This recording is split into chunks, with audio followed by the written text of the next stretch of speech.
안녕하세요. 오늘도 사연 살롱을 찾아주셔서 감사합니다. 얼마 전 제 딸아이 결혼식이 있었어요. 오랜 시간 딸과 단둘이 살아서 그런가 시간이 지날수록 딸아이의 빈자리가 많이 느껴지네요. 그래서 적적한 마음을 달래고자 사연을 보내게 되었습니다. 예전엔 아들을 선호하는 서의 분위기 때문에 딸을 낳으면 죄인 취급을 받기 일쑤였잖아요. 저희 친정엄마 역시 그런 이유로 고생을 참 많이 하셨어요. 제가 맏딸로 태어나는 바람에 시어머니한테 구박을 많이 받으셨거든요. 맏며느리였던 저희 엄마가 딸을 낳은 것과 달리 작은 엄마가 아들을 낳자 할머니께서는 대놓고 차별을 하셨어요. 작은 애 네가 우리 집 맏며느리로 들어왔어야 했는데 천하에 쓸모없는 애가 그 자리를 차지하는 바람에 내가 속이 말이 아니다. 큰애는 뭐하고 앉았니? 가서 음식 준비를 해야 할 거 아니야. 아들도 못 낳는 주제에 어디 바닥에 엉덩이를 붙이고 앉았어? 당장 일어나지 못해. 명절 때마다 저희 엄마 딸 낳은 죄로 혼자 부엌에서 허리 한번 펴지 못하고 일을 하셨어요. 저와 9살 터울의 남동생이 세상에 태어날 때까지 말이죠. 아들을 낳고서야 온전히 맏며느리 대접을 받을 수 있었던 엄마는 그럼에도 불구하고 저와 제 남동생을 차별하지 않으셨어요. 딸이라고 먹을 걸 덜 먹이지도 않고 공부를 덜 시키지도 않으셨죠. 저라면 그간 당한 게 있어서 딸 자식한테 괜한 화풀이도 할 법한데 그런 면에서 저희 엄마는 정말 대단한 분이셨죠. 여자라고 남자보다 못할 게 뭐 있니? 여자도 공부하면 남자보다 더 큰 사람이 될 수 있어. 예전처럼 남녀 차별이 심했던 시절에나 아들 타령을 했지. 세상이 점점 변해가고 있잖니. 그러니까 여자라서 못한다는 생각 말고 네가 하고 싶은 거 있으면 다 하고 살아. 뒤는 엄마가 밀어줄 테니까. 물론 제가 잘할 때도 남녀 차별이 있기는 했어요. 국민학생 때까지만 해도 학교 대표는 남학생이 나가야 한다고 주장하는 나이 든 선생님들이 꽤 있었으니까요. 하지만 젊은 선생님이 그런 편견을 하나씩 집어주셨고 저는 여자임에도 학교 대표로 사생교회도 나가고 글짓기 대회도 나갈 수 있었어요. 인생을 살아가는데 중요한 건 성별이 아니라 능력이라는 걸 그때 배웠던 것 같아요. 중고등학교를 거쳐 대학을 다닐 때까지도 성별 차이에 대한 차별은 거의 느껴보지 못했던 것 같아요. 그러다 첫 직장에 입사를 하고 그동안 느끼지 못했던 차별을 경험하게 되었죠. 저희 부서 과장님이 소위 말하는 꼰대였거든요. 툭하면 업무 중에 남자 직원들만 데리고 옥상에 올라가 담배를 피우고 오셨는데 한번 나갔다 하면 20-30분은 좋게 소비되곤 했어요. 그런 걸 하루에 서너 차례 진행하니까 못해도 한두 시간은 담배 피우느라 시간을 날려버리는 꼴이었죠. 거기까지는 참아줄 수 있는데 문제는 과장님 태도였어요. 아니, 여자들은 화장실에만 갔다 하면 왜 그렇게 오래 있다 오는 거야? 거기에 꿀이라도 숨겨놨어. 다는 도대체 이해가 안 간다니까. 똑같이 월급 받고 다니는데 남자 직원만 죽어라 일하고 여직원들은 화장실 간다는 핑계로 시간만 까먹고 있잖아. 이래서야 되겠냐고. 안 되겠어. 앞으로 우리 부서 여직원들은 하루에 한 번만 화장실에 가는 걸로 해. 알았어? 말도 안 되는 소리였지만 누구 하나 반박을 하는 사람은 없었어요. 과장님 성격을 잘 알기 때문에 괜히 총대를 맸다가는 회사 생활이 힘들어진다는 걸 잘 알기 때문이었죠. 특히나 기혼인 여직원들은 더 몸을 사리는 것 같더라고요. 아무래도 평소 야근이며 회식 문제로 이미 과장님 눈 밖에 나 있어서 더 말을 못하는 것 같았어요. 그래서 막내인 제가 나서게 되었죠. 과장님, 그렇게 따지면 남자 직원들도 담배 피우러 옥상에 가는 거 금지해야 한다고 생각해요. 한번 옥상에 가실 때마다 20-30분은 가깝게 있다 오시잖아요. 담배 자주 피우시는 분들은 거의 매 시간 가시는데 그렇게 따지면 여직원들 화장실 가는 시간보다 더 긴 거 아닌가요? 제 딴엔 꽤나 순화해서 한 말이었는데도 과장님을 비롯해 남자 직원들 표정이 엄청 안 좋아지더라고요. 급기야 과장님이 못마땅하다는 듯 혀를 차며 그러시더라고요. 아주 요즘 젊은 것들은 지 하고 싶은 말을 다 하고 살아. 아주 살기 편하겠어. 김정용 씨, 남자 직원들이 담배 피는 게 그렇게 못마땅하면 정윤 씨도 담배 피워. 그럼 되잖아. 건방지게 누구한테 담배 피운다고 잔소리야? 네가 내 엄마야? 아빠야? 대가리에 피도 안 마른 게 싸가지 없게 굴고 있어. 이래서 여직원은 말 잘 듣고 고분고분한 애들로 뽑아야 되는 건데. 아우! 그날 이후 과장님은 대놓고 저를 괴롭히기 시작했고 입사 후 1년도 채우지 못한 채 저는 이직을 하게 되었어요. 취업 대란이니 취업 전쟁이니 다들 취직을 못해서 난리인 통에 입사 1년 만에 이직을 한다고 하자 사람들은 색안경을 끼고 저를 바라보더군요. 특히 저희 친할머니는 남보다 못할 정도로 저를 나무라셨어요. 어쩌면 기집애가 이렇게 기가 센지 몰라. 네 승질머리가 그 모양이니까 어렵게 들어간 회사도 그만두게 된 거 아니냐. 조용히 직장생활 하다가 십 갈 생각은 않고. 아이고, 이게 다 애미 네가 잘못 가르친 탓 아니겠니? 딸 자식 교육 좀 똑바로 시켜라. 아니, 내가 뭘 잘못했다고 이러시는지 모르겠더라고요. 괜히 저 때문에 엄마한테까지 불똥이 튄 것 같아 죄송하더라고요. 하지만 엄마는 되려 저를 격려해 주셨어요. 잘했어. 그딴 인간 밑에서 괜한 고생할 필요 없어. 나이가 많다고 다 어른이 아니야. 애만도 못한 행동을 하는 인간들한테는 어른 대접해줄 필요도 없고 존중해줄 필요도 없어. 세상에 할 일이 얼마나 많은데 너 하나 일할 직장 없겠니? 마음 조급하게 먹지 말고 재충전한다 생각해. 직장과 할머니한테 입은 마음의 상처는 엄마 덕분에 많이 치유할 수 있었어요. 그리고 퇴사 2달 만에 저는 이직에 성공했어요. 그때 들어간 회사가 바로 제 남편이 창업한 회사였어요.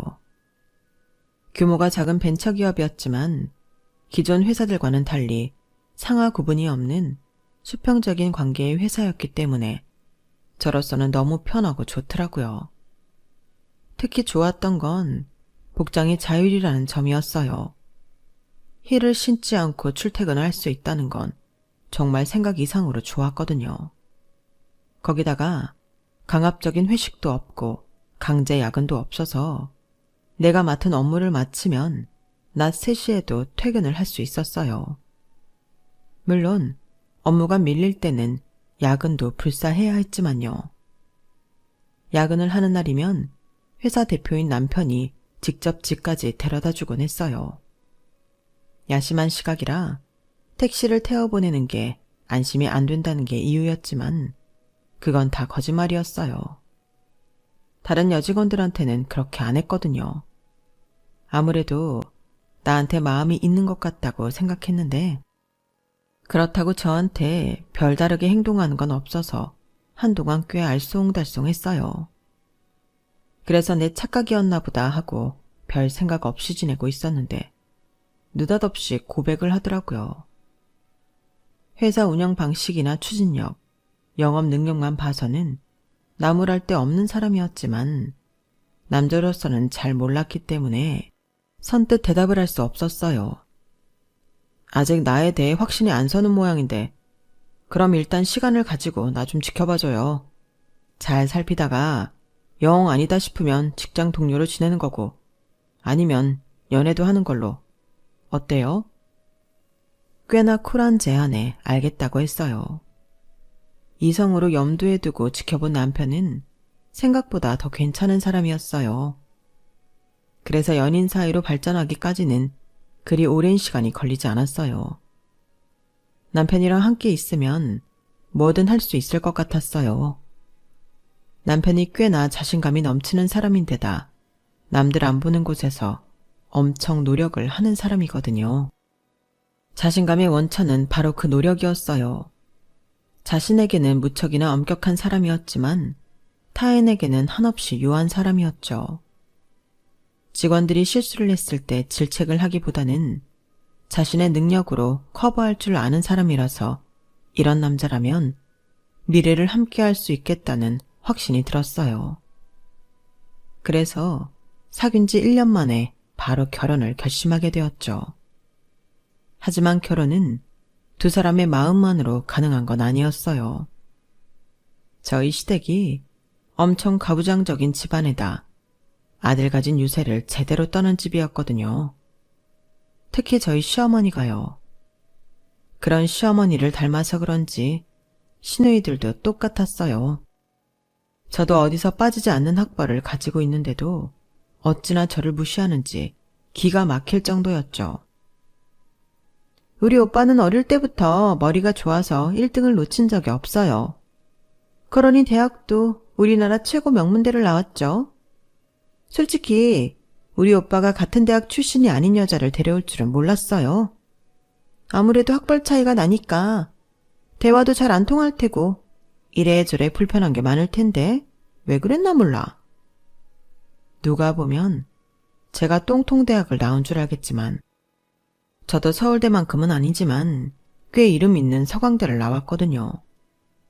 그런데 학벌 때문에 이런 소리를 듣게 되다니 정말 어이가 없었죠. 정작 시누이는 이름도 들어본 적 없는 경기권 대학을 나왔으면서 저한테 이런 소리를 하다니 주제 파악도 못한다는 생각이 들었어요. 시누이랑 합세에 제 학벌을 타박하던 어머님은 상견례 날이 다가오자 이젠 혼수 타령을 하기 시작했어요. 하루는 퇴근 시간에 맞춰서 시누이를 데리고 저희 회사 앞으로 오셨더라고요. 내 아들이 명색이 사장인데 어줍잖은 혼수를 들이밀 생각은 아니겠지? 내가 이래봬도 아들을 서울대까지 보낸 엄마인데 밍크코트 정도는 받는 게 맞다고 생각한다. 그리고 네 시누이도 뭐야? 그 레베통? 베비똥? 그 이름이 뭐더라? 엄마도 참 루이비통. 엄마, 그냥 내가 말할게. 언니, 나 루이비통 백 하나 해줘요. 친구들도 다 하나씩 가지고 있는데 나만 없단 말이에요. 스피디 같은 흔해 빠진 거 말고 크고 비싼 걸로요. 해줄 수 있죠? 어디서 들은 건 있어가지고 루이비통 타령을 하는데 솔직히 코웃음이 쳐졌어요. 돼지목에 진주목걸이라는 생각이 들었거든요. 아가씨 한 달에 얼마 벌어요? 150? 200? 루이비통 백은 아가씨 몇 달 월급이랑 맞먹는 가격이에요. 그걸 아가씨가 들고 다니면 사람들이 어떻게 생각할 것 같아요? 집이 잘 사나 보다 하겠죠 뭐. 아니요. 헛바람 들었다고 생각할 거예요. 분수에 맞지 않는 걸 입고 걸친다고 그 사람이 명품이 되는 건 아니잖아요. 겉을 치장하려 들기 전에 아가씨 스스로가 명품이 될 생각을 하세요. 그리고 명품은 아가씨 돈으로 사서 드세요. 그 정도 사서 쓸 능력도 안 되면 차라리 안 들고 다니는 게 맞아요. 그리고 어머님, 저요, 이 집에 팔려오는 돼지나 소 아니에요. 제가 왜 어머님 밍크코트를 해드려야 해요? 저도 비싸서 못 사 입는 걸 말이에요. 혼수는 우리 부부가 부모로부터 독립을 하기 위한 준비라고 생각해요. 어머님은 이제 막 걸음마 시작하려는 부부한테 그런 큰 짐을 지우고 싶으세요? 남이 그래도 말려야 할 뿐이 그러시면 안 되죠. 정 그렇게 밍크코트가 가지고 싶으시면 어머님이 개 부어서 사서 쓰세요. 뭐든 내 손으로 벌어서 살 때가 제일 가치 있고 소중하게 느껴지는 법이거든요. 하실 말씀 다 끝나셨으면 이만 가볼게요. 제가 야근을 해야 해서요.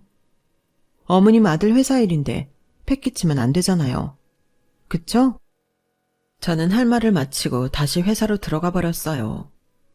당신 아들 앞에선 세상 좋은 어머니처럼 구시더니 뒤에서는 마치 맡겨놓은 돈 달라는 식으로 이것저것 요구하는 게 너무 얄미워서 일부러 대놓고 할 말을 다 해버렸어요.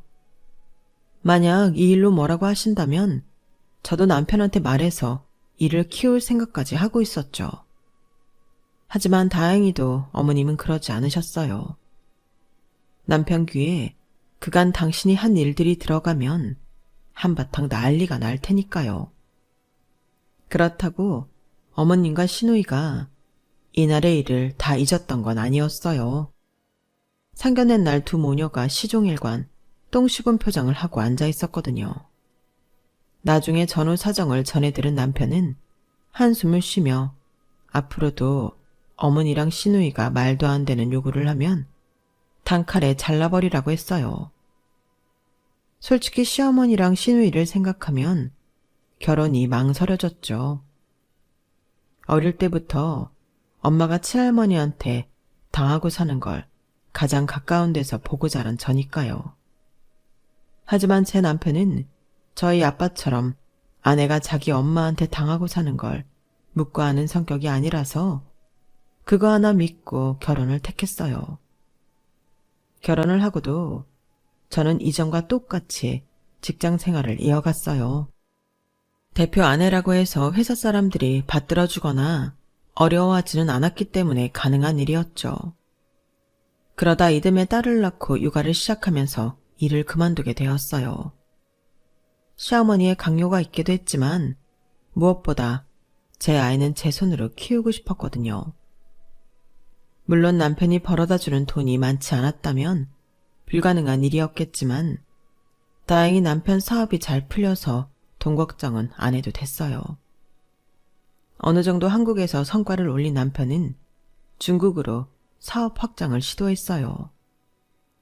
당시 중국 경제가 한창 불처럼 일어나던 때여서 그런 선택을 하게 된 거였죠.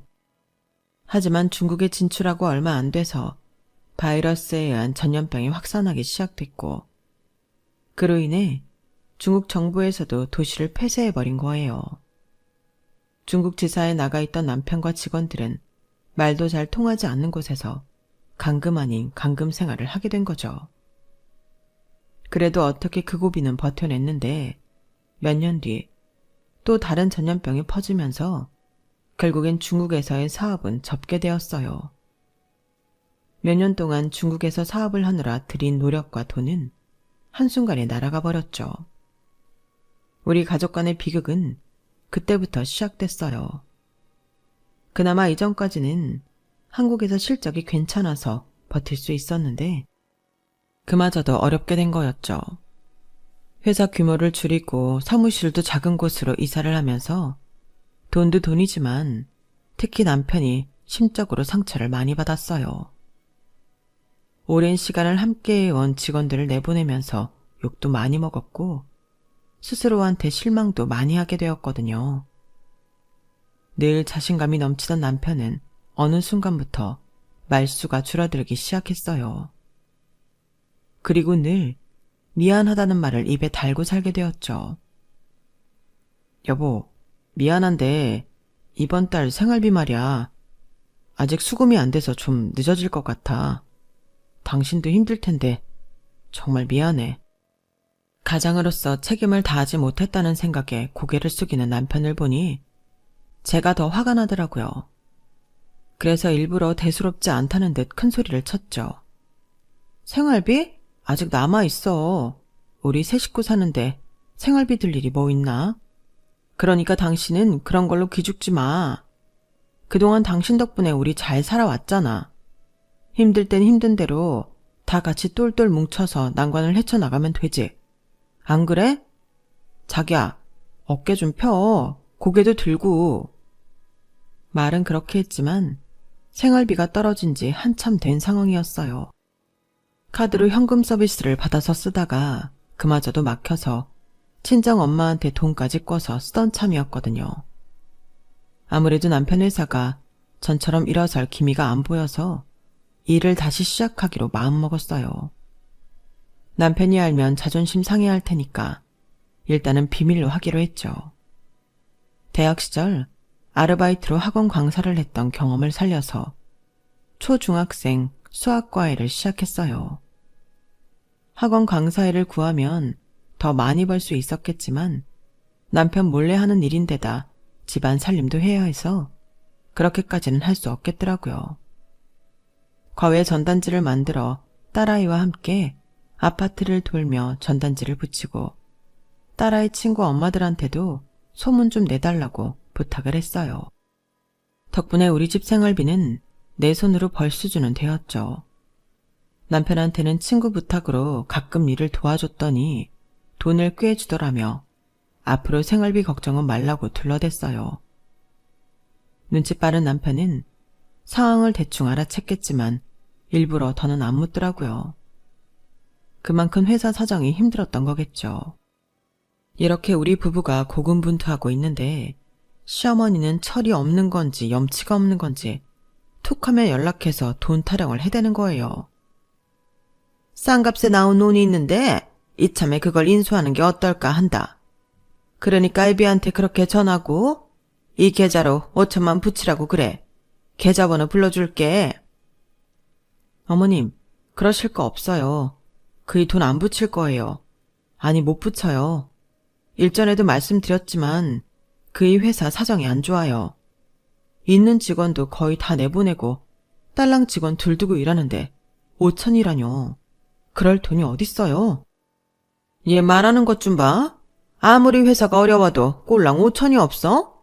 세상에, 지나가던 개가 다 웃겠다. 지금 니네 사는 집만 팔아도 5천 보내는 건 일도 아닐 텐데 꼭 그렇게 시애미한테 죽는 소리를 해야겠니? 그러니까 어머님 말씀은 이 집이라도 팔아서 5천 보내달란 말씀인 거예요? 그런 거냐고요, 어머님? 지금 그 땅 안 산다고 큰일 나는 거 아니잖아요. 근데요, 저희는 이 집 팔면 길바닥에 나 앉아야 한다고요. 이 집이요, 은행에 담보 잡힌 지 오래됐어요. 집 팔아도 우리 손에 들어오는 돈은 5천도 안 된다고요. 그런데도 팔아달란 소리 하실 거예요? 어머님, 저희 정말 힘들어요. 이번 달 버티고 나면 다음 달엔 또 어떻게 살아야 하나 한 걱정이라고요. 저희 도와달라는 말은 안 할 테니까 제발 저희 좀 그만 괴롭히세요. 제발요. 너무 화가 나서 울먹이는 목소리로 통사정을 했어요. 하지만 시어머니는 이런다고 진심이 전해지는 사람은 아니더라고요. 얼마 지나지 않아 또다시 전화해 신우인의 전세 보증금을 올려줘야 한다며 돈 좀 보태라는 소리를 하시더라고요. 속 위에 경일기란 말은 이럴 때를 두고 하는 말이다 싶었어요. 그래서 한참을 전화로 시어머니와 싸우고 있었는데 정신이 없어서 남편이 돌아온 걸 몰랐던 거예요. 순간 남편이 제 전화를 뺐더니 어머님께 소리를 지르더라고요. 그런데 그 내용이 저를 어리둥절하게 만들었어요. 앞으로 이 사람한테 연락하지 마세요. 우리 갈라설 거예요. 그러니까 그렇게 아시라고요. 그때까지만 해도 저는 남편이 어머님의 괴롭힘에서 나를 구해주려고 빈말을 한 거라고 생각했어요. 그런데 남편이 누런 봉투를 내밀면서 그러는 거예요. 우리 이혼하자. 내가 써야 될 부분은 적어놨으니까 당신이 마저 써서 줘. 여보, 지금 무슨 소리를 하는 거야? 이혼이라니. 당신 제정신이야? 이제 다 끝났어. 이미 파산 신청도 했고 이제 더는 가망이 없어. 나랑 있어봤자 너랑 가영이만 힘들어질 거야. 그러니까 끝내자, 정윤아. 미안하다. 평소와는 달리 굳어있는 남편의 표정을 보니 이혼하자는 말이 진심이라는 걸 알 수 있었어요. 자기 입으로 한 말은 어떻게든 지키는 사람이었기에 더 겁이 났어요. 남편 마음을 되돌릴 수 없다는 걸 잘 알고 있었으니까요. 그래서 울면서 매달렸어요. 어떻게든 남편 뜻을 바꿔보려고요. 이렇게 헤어지면 우리 가영이는 어떡하냐고. 난 당신 없이는 못 산다고 구질구질할 정도로 매달려 애원했지만 남편의 마음은 바꾸지 못했어요. 그렇게 남편과 이혼을 하고 저는 딸아이를 데리고 친정으로 들어갔어요. 살던 집을 정리하고 남은 돈은 고작 2천만 원 남짓. 그 돈으로는 우리 모녀가 살 집을 구할 수가 없었어요. 한동안 생활도 해야 했기 때문에 비상금은 남겨둬야 했거든요. 이혼할 때 남편은 자기 옷 몇 가지 외에는 아무것도 가지고 가지 않았어요. 당장 쓸 돈도 없을 텐데 돈도 몽땅 제게 주고 딸아이의 양육권과 친권도 모두 제게 넘겼어요. 그런데 남편이 느닷없이 이혼을 강요한 데는 그럴 만한 이유가 있었다는 걸 이혼을 하고 1년이 지난 후에야 알 수 있었어요.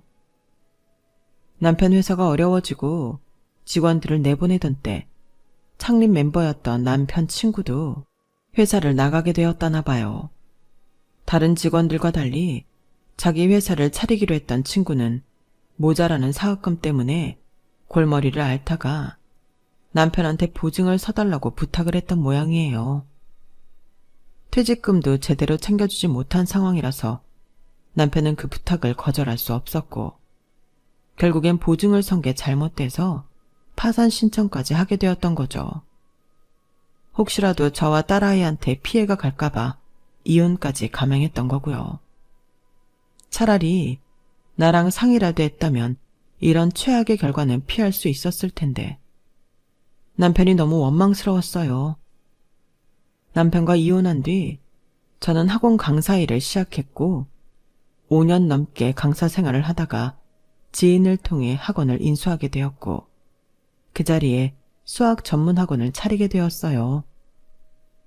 다행히 학원이 생각보다 일찍 자리를 잡았고 원생 수가 꽤 늘어나서 딸아이를 키우고 살기에 부족함이 없었어요. 이후엔 친정에서 나와 내 집 마련에도 성공했어요.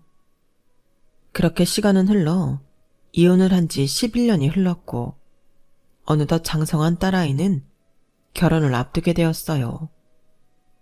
이혼한 이후 단 한 번도 연락이 없었던 남편이지만 그래도 딸아이 결혼은 알려줘야겠다고 생각했어요. 그래서 오래전 수첩을 꺼내 시댁에 연락을 해봤지만 없는 번호로 나오더라고요. 시누이도 전화번호를 바꿨는지 마찬가지로 연락이 닿지 않았어요. 어렵게 연락이 닿은 남편 친구들조차도 남편의 근황을 모른다고 해서 딸 결혼식엔 남편을 초대할 수 없었어요.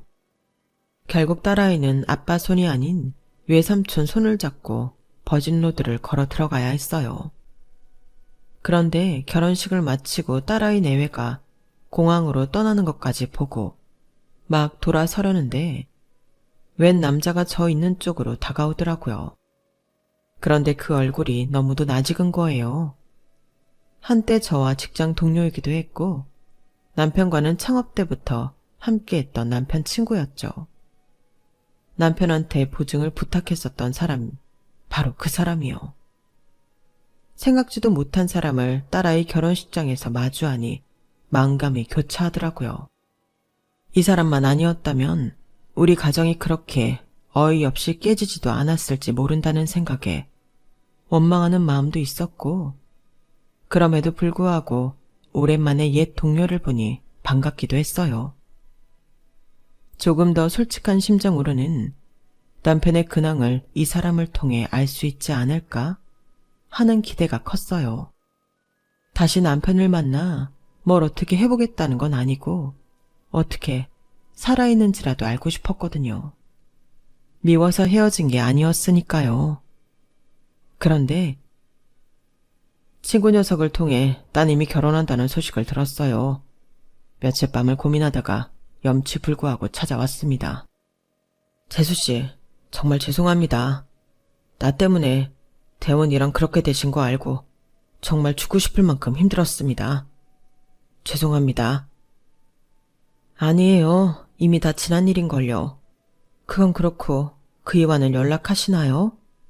시댁이랑도 연락이 끊어지고 그의 친구들 중에는 연락이 닿는 사람이 없다고 해서요. 혹시 소식 들으신 거 있어요? 그러자 남편 친구는 낮은 한숨을 쉬며 고개를 떨궜어요. 그리고는 남편에 대한 이야기를 꺼내놓았어요. 안 그래도 그 일 때문에 재수 씨를 찾아왔습니다.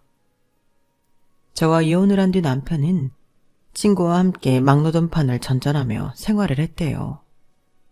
하루 벌어 하루 먹고 사는 열악한 상황이었음에도 재기의 희망을 버리지 않았다더군요. 신용불량자 신분이라서 번듯한 회사에 취직이 어려웠기 때문에 주로 몸으로 하는 공사판을 전전하며 살았다더군요. 그러다 예전에 중국에서 사업을 하던 때 알고 지내던 한인 사장님의 도움으로 도미니카 공화국으로 가게 되었고 그 후로 몇 년간 연락이 끊어졌었다고 했어요. 그러다 올 초에 한인 사장님의 연락을 받게 되었는데 뜻밖의 소식을 접하게 된 거예요. 대장암 판정을 받았는데 치료를 거부한다고 하더라고요. 연고도 없이 그 나라에 있게 할 수가 없어서 일단 사장님과 함께 한국으로 오게 하려고 설득을 하고 있는데 녀석이 말을 안 들어요. 살겠다는 의지가 없는 것 같더라고요. 대원이는 재수 씨한테 자기 사정을 말하지 말라고 부탁했지만 어떻게 그래요. 가만두면 타지에서 잘못될 게 뻔한데. 재수 씨, 대원이 좀 설득해 주세요. 일단 사람 목숨 살리고 봐야죠. 생각지도 못한 비보에 그 자리에 주저앉고 말았어요.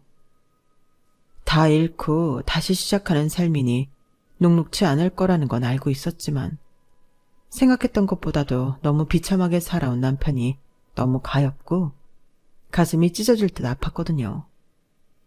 차라리 우리 곁에 남아 있었더라면 그렇게 고생하지 않고 살 수 있었을 텐데 그놈의 자존심이 뭐라고 그 고생을 한 건지 미련한 남편한테 화가 나기도 했어요.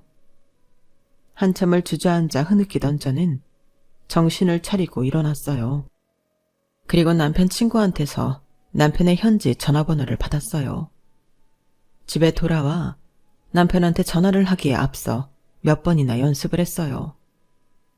어떻게 말을 해야 남편이 자존심에 상처받지 않고 부담 없이 한국으로 오게 할 수 있을까 고민이 됐거든요. 하지만 이런 노력에도 불구하고 수화기 너머로 들리는 남편 목소리를 확인하자마자 눈물부터 쏟아져 내렸어요. 제가 흐느끼는 소리는 느꼈는지 남편이 먼저 저를 부르더라고요. 정윤아, 정윤이니? 정윤아. 제 이름을 부르면서 남편 역시 흐느껴 울었어요. 11년 만에 다시 듣는 남편 목소리는 헤어질 때 들었던 그 목소리 그대로였어요. 너무도 그립고 다정했던 그 목소리 그대로였죠. 한참을 울고 난 뒤 제가 하고자 했던 말을 꺼냈어요. 여보, 당장 돌아와. 거절할 생각 말고 날 설득할 생각도 말고 그냥 나한테 와. 당신이 안 오면 내가 갈 거야. 당신도 알지? 나 해외에 나가본 건 신혼여행 때 몰디브 갔던 게 다라는 거. 난 영어도 못하고 스페인어는 더더욱 못해. 내가 거기 가면 국제 미아되기 십상이야. 그런데도 내가 거기까지 가게 할 거야? 이 나이에 날 국제 미아 만들 생각이냐고. 그건 싫잖아. 그지? 그러니까 당신이 와. 당장 나한테 오라고. 연습했던 말들은 다 팽개치고 다짜고짜 한국으로 오라고 땡깡을 부렸어요. 그런데 그게 남편한테 먹혔던 걸까요? 생각보다 순순히 대답을 하더라고요. 갈게. 내일 당장 표 구해서 당신한테 갈게. 약속은 무슨 일이 있어도 지키는 사람이었기 때문에 저는 안심하고 통화를 마칠 수 있었어요. 그리고 다음 날 남편은 지금 공항이라며 한국 도착 날짜와 시간을 알려주었어요. 직항이 없어서 여러 나라를 경유해 오는 탓에 며칠이 걸렸지만 남편은 약속대로 한국에 와주었어요. 공항 입국장에서 남편을 마주하는데 그 사이 많이 늙고 왜소해졌음에도 한눈에 알아볼 수 있었어요. 그래서 그대로 달려가 남편을 끌어안았어요. 우리 부부가 한참을 끌어안고 울어서 그런가 지나가던 주변 사람들이 다들 쳐다보더라고요. 꽤나 서글픈 사연이 있는 사람들인가 보다 생각을 했을 거예요. 그날 남편을 데리고 집으로 돌아온 저는 긴 여행에 지친 남편을 생각해 밥을 먹이고 일찍 재웠어요. 제가 옆에 있으면 잠들기 힘들 것 같아서 일부러 자리를 비켜주려고 했더니 남편이 제 손을 놓지 않더라고요. 오랜만에 같이 누워서 자자면서요. 11년 만에 만난 우리 부부는 마치 아침 출근길에 나섰다 돌아온 사람처럼 너무도 자연스럽게 나란히 누워서 잠이 들었어요. 이틀 뒤 신혼여행에서 돌아온 딸과 사위는 제 옆을 지키고 있는 남편을 보고는 많이들 놀랐지만 이내 현실을 받아들였어요. 딸아이는 오랜만에 만난 아빠가 낯설었는지 처음엔 전에는 하지 않던 존대를 하더니 저녁밥 먹을 때가 되자 예전처럼 자연스레 지 아빠 옆에서 장난도 치고 전처럼 말도 편하게 하더라고요. 떨어져 지낸 시간이 길었어도 부녀지간의 정이 사라지는 건 아니니까요. 그와는 반대로 시댁 식구들은 제 남편이 파산 신청을 했다는 사실을 알자마자 자신들한테 피해가 갈까봐 연락을 끊었다고 하더라고요. 시누이야 그럴 줄 알았지만 시어머니까지 자기 아들을 모른 척할 줄은 몰랐기 때문에 꽤나 충격적이었어요. 그래서 제가 전화를 했을 때 어머님 댁 번호가 없는 번호라고 나왔던가 봐요. 세상 참 무섭다는 생각이 드네요. 아버님이 살아계셨다면 조금은 상황이 달랐을지 모르겠지만 어찌됐던 남편은 그 일을 기점으로 가족과 연을 끊고 살았다더군요. 현재 남편은 병원에 다니면서 치료를 시작했어요. 의사 선생님 말씀이 상태가 좋지는 않지만 최악의 상황은 아니니까 일단 약물 치료를 먼저 해보자고 하셔서 그러기로 했거든요.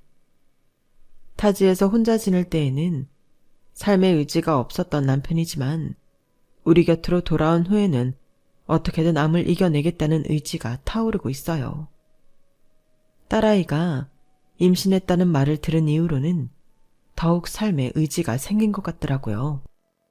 손주를 안아볼 생각을 하면 없던 기운도 난다고 하니 딸 바보 아빠가 손주 바보 할아버지가 되는 건 시간 문제인 것 같습니다.